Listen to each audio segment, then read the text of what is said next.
So what if I told you there's a simple set of rules that explains, well, everything? The stars in the sky, the air you're breathing, even the device you're watching this on right now. Today, we're going to break down the fundamental recipe of the universe. We are talking about the nature of matter. All right, let's kick things off with a little puzzle. Just look around you. Think about yourself, the air in the room, the chair you're sitting on. I mean, they all seem totally different, right? But what if they all share one single fundamental thing? And the answer is matter. Yep, it's the universal ingredient for everything in existence. The rule is actually super simple. If it has weight or mass and it takes up space, then boom, it's matter. That goes for a whole planet all the way down to a single tiny atom. So how in the world do scientists make sense of all this stuff? Well, they classify it.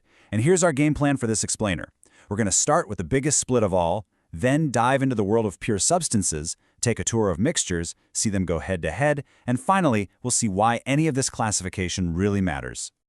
Okay, so every single piece of matter you will ever encounter can be sorted by asking one simple question. This is the big one, the first, most important fork in the road. Is it a pure substance or is it a mixture? Let's really picture this.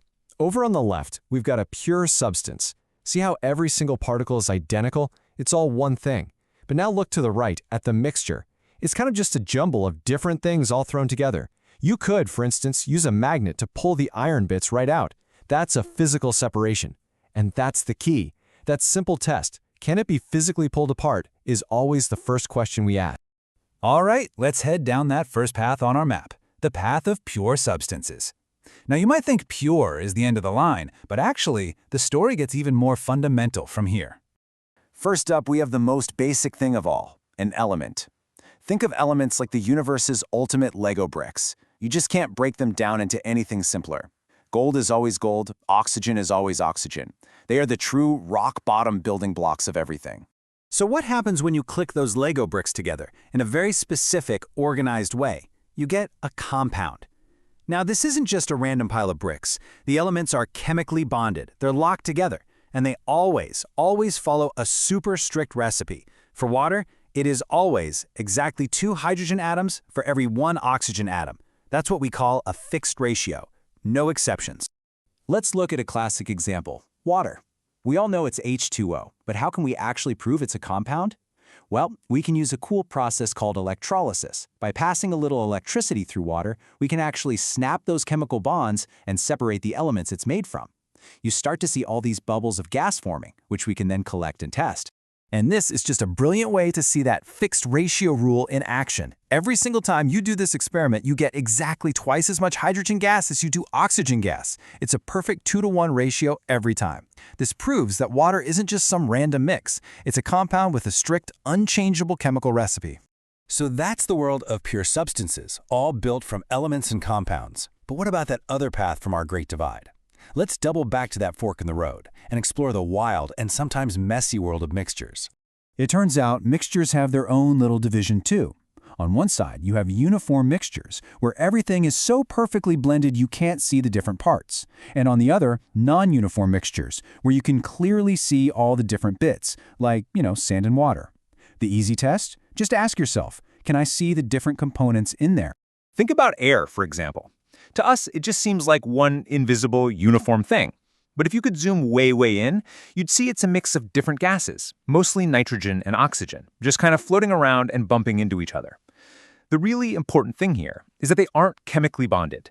The oxygen is still oxygen. It's just sharing the same space with the nitrogen. Now, a really important and super useful type of uniform mixture is an alloy. This is where we melt down different metals, like copper and zinc, and mix them all together. And why would we do that? To create a brand new material that's way better, like brass, which is way stronger than copper or zinc are by themselves. This is how we get everything from high-strength steel for our bridges to lightweight aluminum for airplanes. All right, now for the final showdown. To really lock in this core idea, we're going to look at the exact same ingredients, iron and sulfur, first as a mixture and then as a compound. I promise this will make the difference crystal clear. Okay, on the left, we've got a simple mixture. We just physically stirred some iron filings and sulfur powder together. You can still see the different gray and yellow parts, and watch this. You can pull the iron right out with a magnet. Why? Because it's still iron. The ingredients haven't actually changed. But on the right, whoa, something has fundamentally transformed. So what's the magic ingredient? What transforms our simple little mixture on the left into this completely new substance we see on the right? What's the secret? Well, what happens when you add heat? You get a chemical reaction. The heat provides the energy for the iron and sulfur atoms to break their old bonds and form brand new ones with each other. They're no longer just mixed together, they are chemically combined, creating a totally new substance called iron sulfide. And here's the amazing part. This new stuff, iron sulfide, is a dull, non-magnetic solid. It has completely different properties from the shiny, magnetic iron and the bright yellow sulfur we started with. Just like our source material says, compounds have properties different from their constituent elements.